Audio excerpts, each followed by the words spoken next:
Hey everybody, welcome back to another episode of the Winning Edge Coach podcast, where I aim to give you the tools, tactics and techniques to help you to achieve your true potential. I'm your host, Kevin Oakley, and today I want to give you 5 principles to act as your guide for a purposeful life.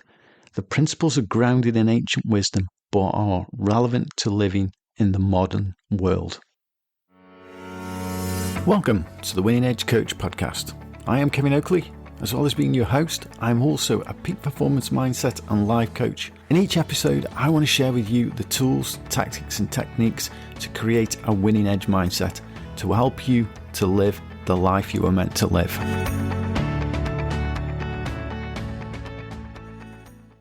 Okay, let's get on with today's episode. Today, I want to share 5 practical principles inspired by Stoic philosophy, all of them profound insights that have fascinated me and I think might just change how you see the world. Before we start, let me tell you a little bit about Stoicism, its origins, and why I feel it's applicable to today. Stoicism is an ancient Greek philosophy founded by Zeno of Citium in the early 3rd century BC. Zeno would walk around a stoa, a painted porch, giving lectures. This would later give rise to the name Stoicism.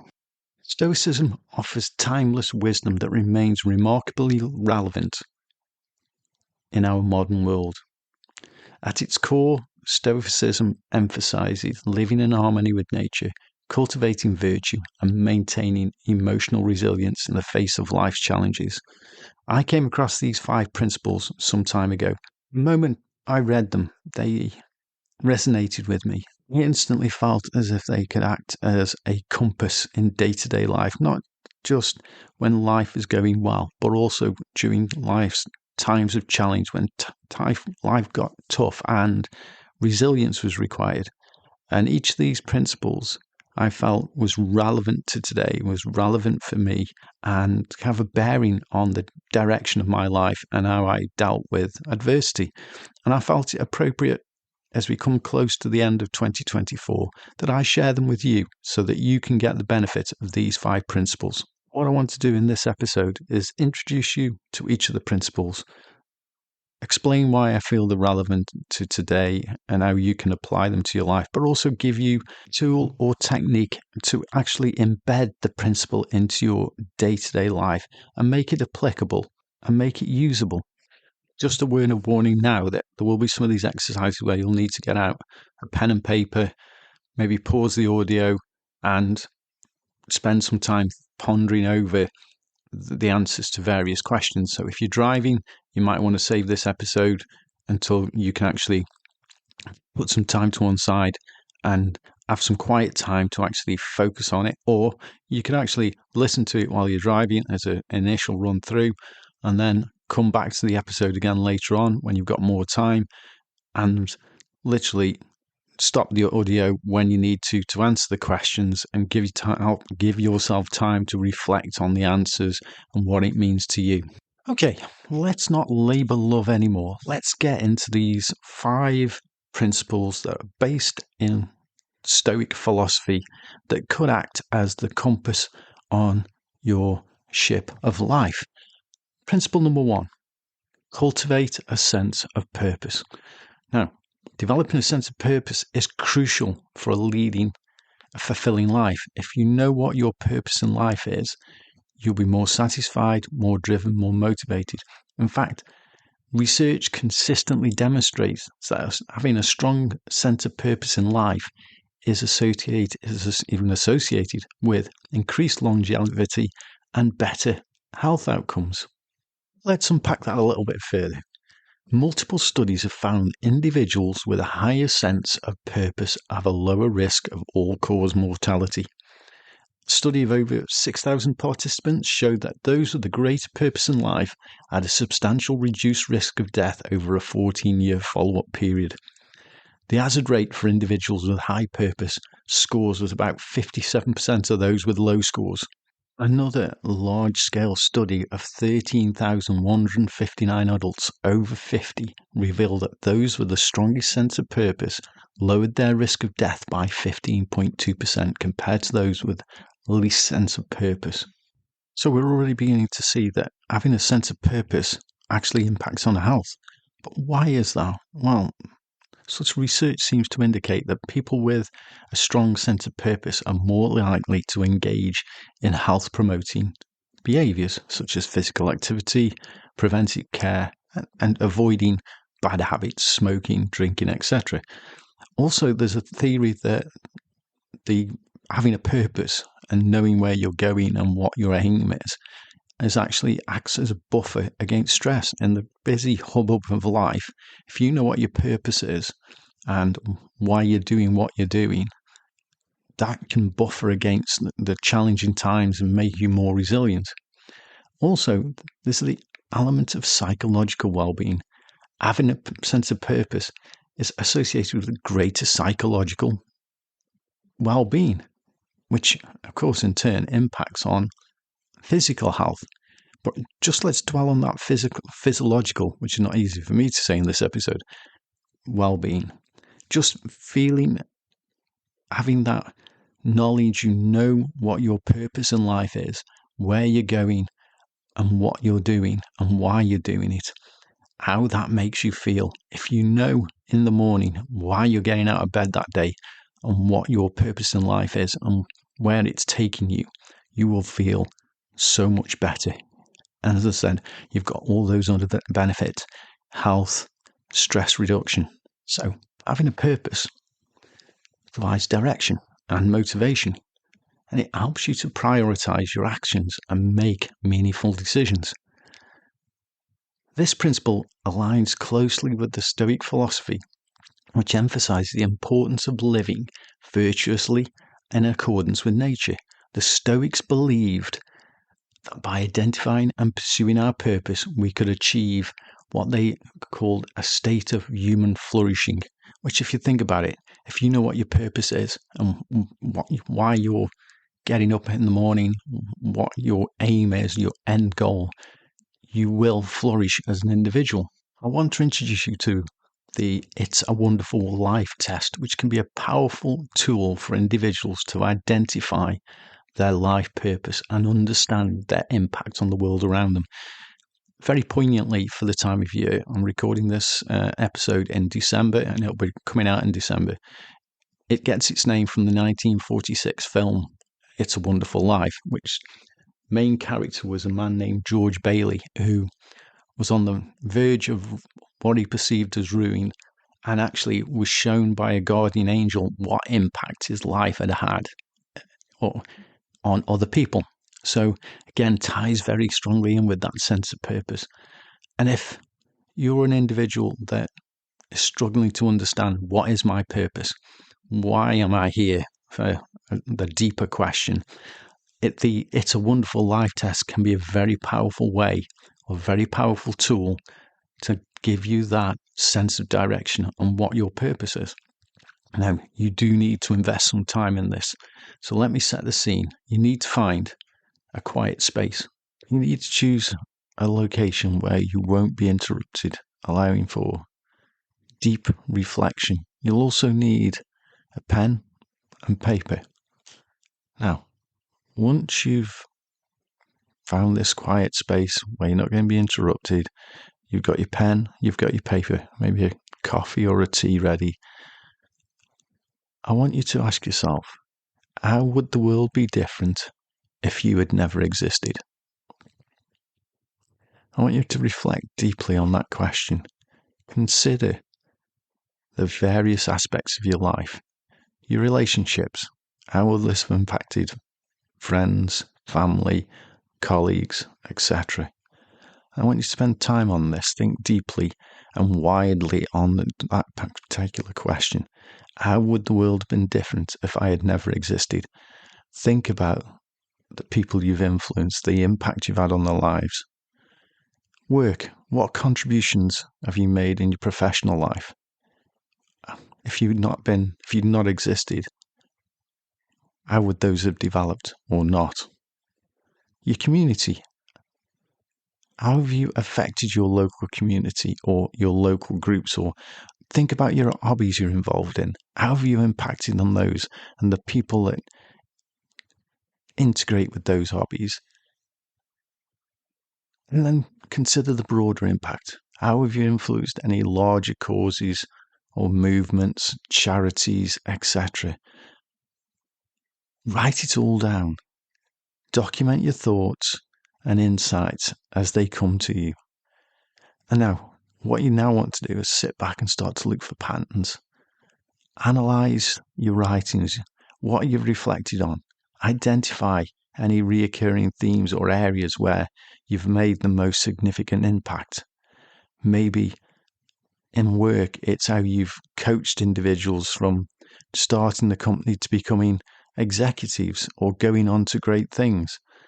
Just, if you hadn't been around, would that have happened? Now, to get the most out of this test, be honest. Include both positive and negative impacts for a balanced perspective. Also, try and consider the indirect effects. Consider the ripple effects of your actions and decisions.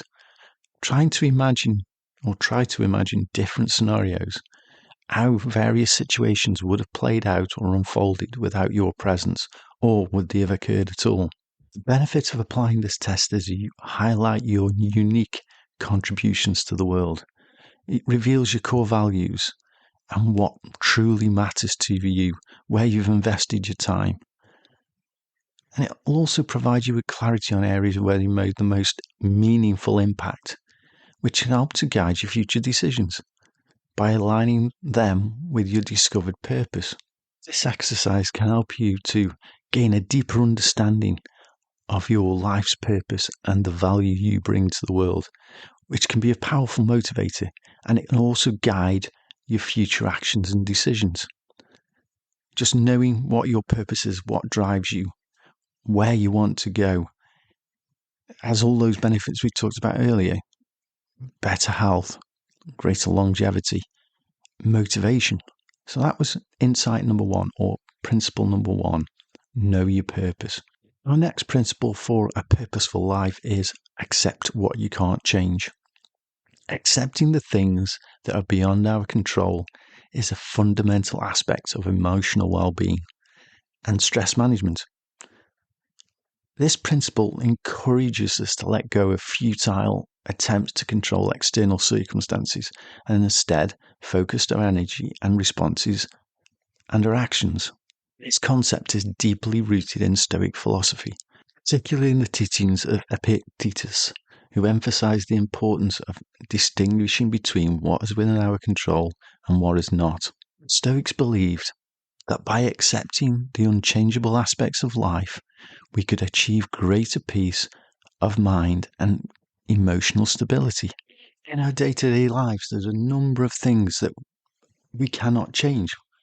We have to accept, the weather being one. Despite all our technological advancements, yes, we can do a pretty good job these days of forecasting the weather, but we can't change it, and we have to accept it. I remember reading Michael Johnson's autobiography, I think it's called Slaying the Dragon, and he came to the realization that he'd never raced in the rain, and he made it intentional to actually train in the rain. He accepted that at some point in his career he would have to race in the rain, and he made it and part of his training to go out there and train in the rain. He couldn't change the weather, and he couldn't have any influence over when he would race, if it was raining or not. So he accepted that and went out and prepared and accepted the rain and trained in it. Another thing is aging. We cannot stop aging. I know there's a number of billionaires out there who are trying to slow the aging or prevent the aging process, but aging isn't inevitable. It's something we have to accept and maybe come to terms with it. A part of growing, having a purposeful life, that we age. And another thing we cannot influence is other people's thoughts and actions. In our daily interactions, we often encounter situations that we cannot control. how other people think, how other people act, or how other people behave. We cannot force our opinions or motives on other people. We have to accept. And the important thing to remember is another thing that's occurred to me that we can't change. It's things like traffic. You can leave with the best intention to go to work or wherever your destination is and run into traffic. We cannot change that. We have to accept it. It's one of those acceptances. And we can only control ourselves. One of the ways of accepting what you can't change is to change the question or ask yourself a better question. In situations where you have no influence or you cannot change, ask yourself a different question. One of my favorites is, how can I make this enjoyable? Or how can I approach this differently? And just ask yourself that question and then give yourself time and see what ideas pop into your mind. What unique solutions does your brain come up with? That was principle number 2, accept what you can't change. Our third principle is focus on what you can control. This principle is closely related to principle number 2, which is the one of accepting what you can't change. However, this principle directs our attention and efforts towards areas we can make a significant difference in. By concentrating our thoughts, actions, and responses, we can significantly impact the world around us. This principle is a cornerstone of Stoic philosophy, often referred to as the dichotomy of control. The Stoics, particularly Marcus Aurelius, emphasized the importance of focusing on our own virtues and actions rather than external events or others' opinions.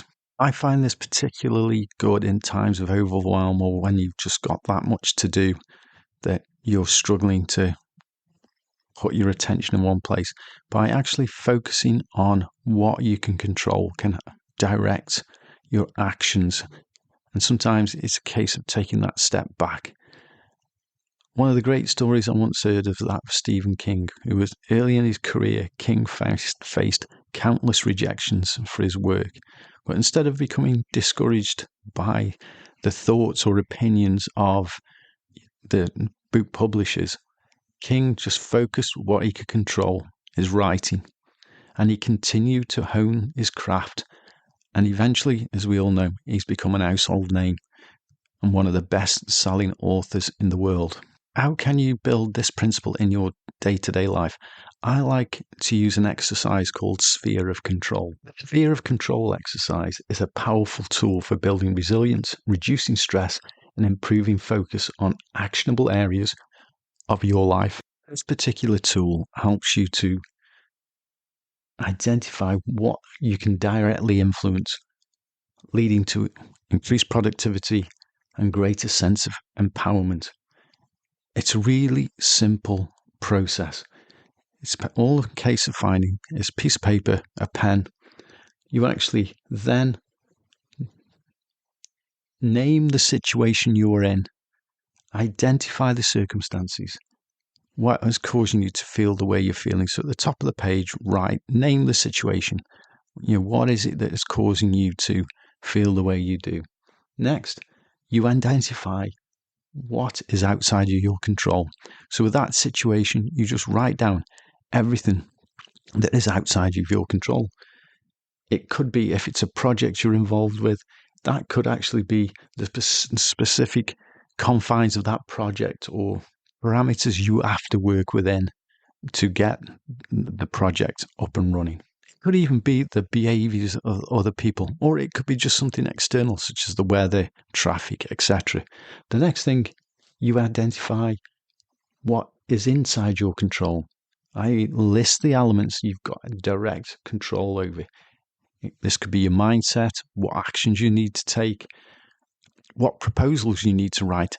Be specific. What is inside your control? Or what can you influence? Once you've got the list of the items that are within your control, it's very easy to pick one or two of those and carry them out. You don't need to do them all, but you can pick one or two specific actions and see them through. It gives you empowerment. It reduces overwhelm and reduces stress. It also enhances your resilience in the face of challenges. And it's a good use of your time and energy. So that was principle 3. Focus on what you can control. Practice gratitude. Cultivating an attitude of gratitude has been shown to have numerous benefits, including improved mental health, enhanced relationships, and increased resilience. As a species, we have a negative bias. I think I read somewhere that it takes 5 compliments or 5 positive things to outweigh 1 negative. So we are wired with a negativity built into us. It helped us survive in terms of always erring on the side of caution or fearing the worst has helped us to survive as a species. However, that is not always good for us. And although a practice of gratitude is not explicitly mentioned in Stoic texts, gratitude aligns well with Stoic principles. The Stoics encouraged a mindset of appreciation for what we have rather than focusing on what we lack. This practice of gratitude helps us foster contentment and resilience in the face of adversity. Sometimes we have to remind ourselves of the items that we are lucky to have. I read somewhere that Oprah Winfrey practiced gratitude. Despite a challenging childhood, Oprah has consistently practiced and promoted gratitude. She kept a gratitude journal and for years often spoke about how this practice has contributed to her success and well-being. And for those of you that have listened to previous episodes even of this podcast will know I'm a big advocate of gratitude. And I want to share with you, if you've not heard me mention it already, the gratitude technique or gratitude tool that I use and promote with people I'm coaching to get as part of their day-to-day routine. And it's really simple. It comes in 2 parts. The first part is first thing in the morning. As part of your morning routine, write down 3 things that you're looking forward to that day. Simple as that. Just simply, very early in the morning, preferably as soon as you've woke up, write down 3 things that you're looking forward to that day. They don't have to be major things. They can be really small. In fact, I encourage people I coach to think of the small things, not the big things. It could be sitting down for a coffee with a friend. It could be meeting up with a relative. It could be finishing the chapter of that novel you're currently reading. They don't have to be major things. If you've got major things, great. If not, they can be small things. The important thing is first thing in the morning, you focus your mind on the things you're looking forward to that day. It sets your mind in a positive frame first thing during the day. So that's your morning routine. The last thing at night, as part of your going to sleep routine, and I would advocate doing this just before you fall asleep, is to write 3 things down that you were grateful for that day. And again, they don't have to be major things. They can be really small. A compliment from a work colleague, an easy drive into the office, having time to sit outside at lunch and have your lunch outside, listening to the birds, etc. Or just having time to watch the world go by. The important thing is you take stock that day and make a note of 3 things that you were grateful for. It could be just bigger things, such as your health or the family you've got around you, your spouse, whatever it is, make a note of it. We have to remind ourselves on a daily basis of the things that we have around us that sometimes go unappreciated. And again, those of you who've listened to the podcast before will have heard me say this before. I'm a great advocate of writing these things down as opposed to putting them into a phone or just thinking about them. The act of writing, I still think we're hardwired to the connection between a hand and a mind is still very much hardwired into. So I encourage anybody who's pursuing this exercise to physically write it down with a pen and paper. Keep a gratitude journal. As I say, the things you're looking forward to each day, the items you were grateful for at the end of the day. Keep it for a year, and you can reflect, especially now. I'm recording this podcast in December. It will be published in December. Wouldn't it be great to actually go back through a previous year's gratitude journal and look at the things that you were looking forward to on particular days and things you were grateful on those particular days? What a boost to give yourself of being able to look back over a year and see all the things you've been grateful for and all the things you were looking forward to as a way of summarizing your year. I think there's also one big benefit to this exercise that I just wanted to mention. The fact of starting the day on a positive note and ending the day on a positive note puts two bookends in your day of positivity. So no matter what happens in the middle, you've started on a positive note, you've ended on a positive note. You've written them down by hand, hardwired them into your brain, as it were, and it doesn't matter what happens in between. You have a tendency, especially at the end of the day or at the end of anything, to remember the last thing you experienced. If you're going to bed and remembering things you were grateful for, even though they might be small things, that's one way to finish the day. So that was principle number 4. Practice gratitude. On to our last principle number 5. Use negative experiences as an opportunity for growth. I'm a great believer in the phrase, there's no failure, only feedback. And that's the mindset with any challenge or setback that gives us the opportunity for personal development, and it can enhance your resilience and actually improve your overall well-being. This mindset, or the growth mindset, allows us to extract valuable lessons from difficult experiences and come out stronger at the other side. This principle resonates with Stoic philosophy. The Stoics, particularly Seneca, viewed adversity as a chance to practice virtue and develop character. Seneca believed that by facing challenges with the right mindset, we can turn obstacles into opportunities for growth and self-improvement. I think today it's referred to a lot of the time as a growth mindset.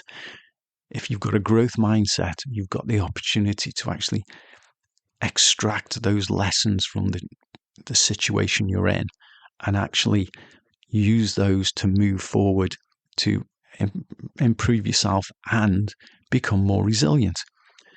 I like to use the process of reframing. Reframing is quite simple. It means just putting a different frame. It's like if you have a picture in your home and you were to change the frame, you change your perception of that picture.